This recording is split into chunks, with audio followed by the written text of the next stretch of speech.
خود اپنوں نے زیادہ نقصان دیا ہے. جی بالکل. ایک دفعہ کہیں میں نے کہہ دیا کہ جتنا اسلام کو نقصان مسلمان نے دیا ہے اور جتنا اردو زبان کو اردو بولنے والوں نے نقصان دیا کوئی نہیں دے سکتا. ہمارے یہاں یہ سب سے بڑا مسئلہ ہے کہ ہم لوگ اس بات پہ اتفاق نہیں کرتے کہ جو ایک خوبصورت لکھنے والا ہے اس کو آگے پہنچایا جائے.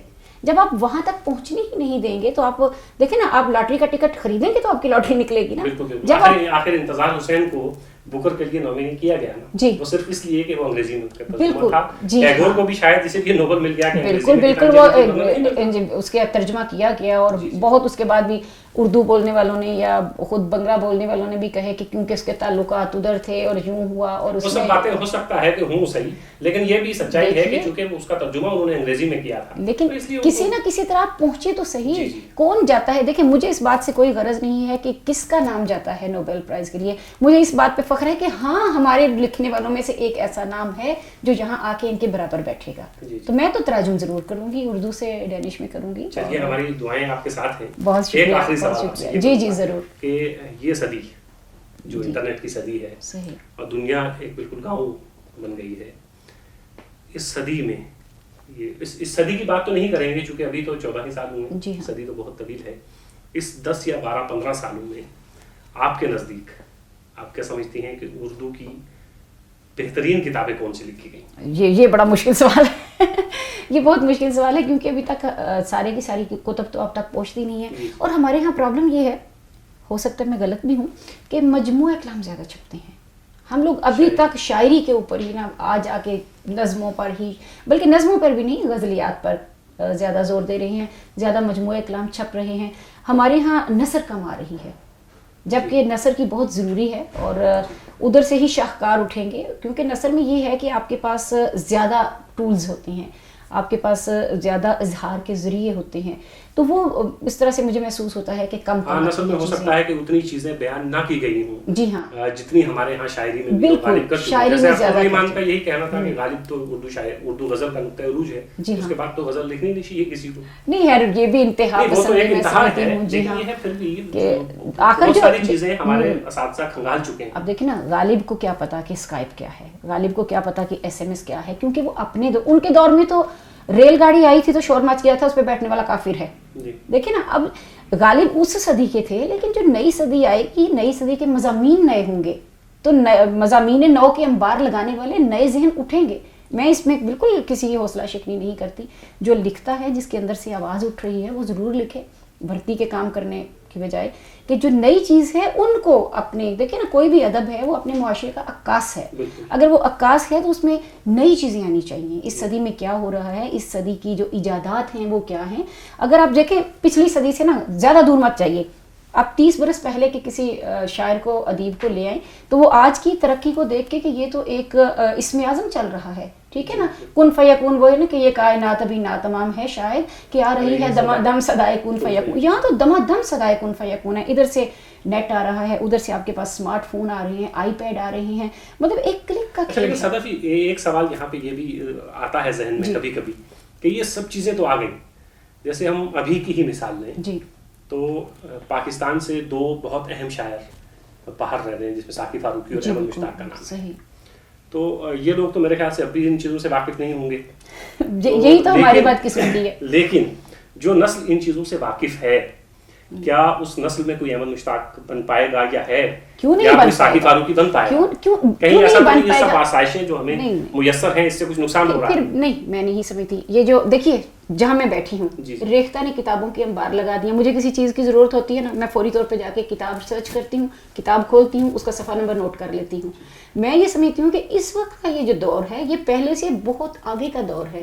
یہاں ہمت کرنے والا وہی نا جو ہاتھ اٹھا لے پیمانہ اسی کا ہے. اب تو وہ پیمانے کھنک رہے ہیں جگہ جگہ. جو ان کے زمانے تھے ان کو تو کتابیں نہیں ملتی تھیں, ان کو پبلشر کے بھاگنا پڑتا تھا, ان کو کاتب کی مجبوری تھی. تو فیس بک پہ جائیے, ٹویٹر پہ جائیے, ہو گیا. جی, محتاجی ہی نہیں. اب دیکھیں نا پرانے زمانے میں وہ روٹی لے کے کھیتوں میں جا رہی ہے, وہ چھپ چھپ کے مل رہے ہیں, ہیر رانجھا, رومیو جولیٹ, وہ تو زمانے لد گئے.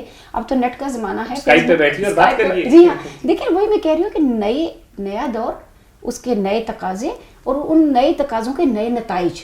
اور میں تو بہت پر امید ہوں. میں یہ سمجھتی ہوں کہ آنے والی صدی یا یہ جو موجودہ دور ہے, بڑے اہم نام ہیں, بڑے لوگ, بڑی خوبصورت, جب فیس بک پہ آتی ہیں تو وہ ناقد بھی خود ہیں, وہ تخلیق کار بھی خود ہیں, وہ بات کرتے ہیں کامنٹس میں. بعض لوگ اتنے اچھے اچھے کامنٹ کرتے ہیں کہ آپ کو نام پڑھنا پڑتا ہے کہ یہ کس نے کامنٹ کیا ہے اتنا خوبصورت, اور کتاب کو پڑھ کے یا کسی افسانے کو پڑھ کے یا کسی غزل کو پڑھ کے اس کو کوٹ کر کے. تو تنقیدی شعور بھی بہتر ہو رہا ہے. پہلے عام تخلیق کار کو تنقیدی شعور یہی سمجھا جاتا تھا کہ اس نے غزل لکھ دی, اب کوئی اٹھے گا ناقد اور وہ فیصلہ کرے گا, وہ بتائے گا یہ کیا ہے. لیکن جو آج کا شاعر ہے یا جو آج کا قلم کار ہے, وہ خود ہی, آپ فیس بک پہ جائیے, آپ باقی جائیے سوشل میڈیاز پہ, تو ان کے جو کامنٹس ہوتے ہیں وہ آپ کو بتاتے ہیں کہ تبدیلی آ چکی ہے. اچھا. اور تبدیلی آئے گی, مثبت تبدیلی. آپ جو یہ پر امید ہیں, میں بالکل ہم دعا گو بھی ہیں کہ یہ سب جو آپ کہہ رہی ہیں, میں بالکل پر امید ہیں آپ. اللہ کرے یہ سب باتیں سچ ہوں, اور یہ جو نئی دنیا ہے جسے ہم فیس بک, ٹویٹر, اس کی دنیا کہتے ہیں, اس میں کچھ پہلے سے بہتر ہو. حالانکہ ہمارے ہاں جب یہ چیزیں نہیں تھیں تو ہمارے ہاں کیا دنیا ادب میں اچھی چیزیں لکھی گئیں, لیکن وہی مسئلہ ہے کہ یہ زمانہ ہے, اس زمانے کے تقاضے کچھ اور ہیں. ہو سکتا ہے کہ دوستوں اس زمانے میں پیدا ہوتا تو کچھ اور لکھتا, غالب پیدا ہوتے تو کچھ اور لکھتے. پھر وہی بات ہے نا, ہم نے سیٹ کر لی ہے نا, ہم نے ذہنی پیمانے سیٹ کر لیے ہوئے ہیں. ہم جب تک کھلے نہیں ہوں گے اوپن, اب دیکھیں نا, ہر آنے والا بچہ جو ہے وہ ایک نئی ترقی کا پیغامبر ہے. ہم یہ کیسے کہہ سکتے ہیں کہ آئنسٹائن اس زمانے میں آیا تھا, کوئی آئنسٹائن پیدا نہیں ہوگا. تو نئی صدی, نیا زمانہ, نیا شعور, نئے لوگ پیدا کرے گا. صدف مرزا جی تو یہ چاہتا ہے کہ آپ سے خوب ساری باتیں کی جائیں, لیکن مسئلہ یہ رہتا ہے چونکہ آپ ٹی وی سے جڑی ہوئی ہیں, جی بالکل میں سمجھتی ہوں, مطلب وقت کی قید رہتی ہے. آپ نے بہت عمدہ باتیں کی ہیں, بہت شکریہ. اور یہ باتیں جب ہمارے ناظرین تک جب پہنچیں گی تو ان کے کمنٹس آئیں گے, اور مجھے امید ہے کہ مجھے جیسے آپ سے گفتگو کرتے ہوئے بہت کچھ سیکھنے کو ملا, ہمارے ناظرین کو مجھے شرمندہ مت کیجیے, میں تو بلکہ جی شکریہ, آپ کا بہت شکریہ, آپ نے یہاں مدعو کیا اور مجھے موقع دیا کہ میں آپ لوگوں کے ذریعے باقی لوگوں سے مل سکوں. ہم کوشش کریں گے جب آپ ہندوستان آئیں تو آپ کو ریختہ آنے کی دعوت. بہت شکریہ. بہت بہت شکریہ.